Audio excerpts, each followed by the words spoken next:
Section 24 mar National Police Service Act wacho ni tije obila mokwongo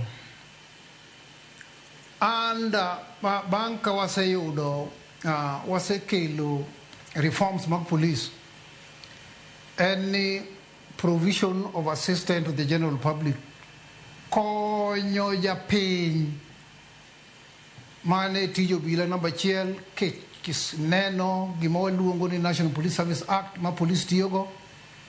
Mar ariyo en to keep law and order.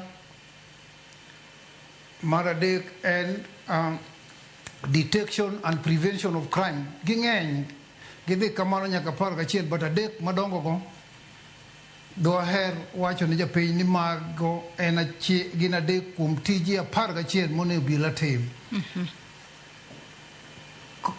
Mano ne wayudo ma reform nokelo. E same reform no nokelo section 41 ma the National Police Service Act ma puda weno mokelo gimiluongo ni County Policing Authority.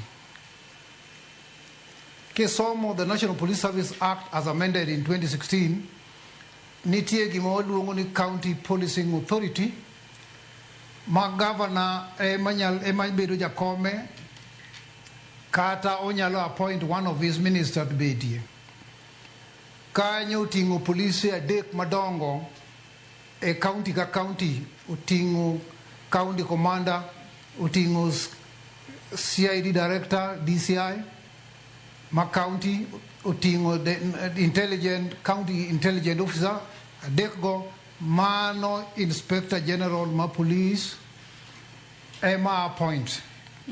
Kae to DC county commissioners bedo achiel kum members mag that committee.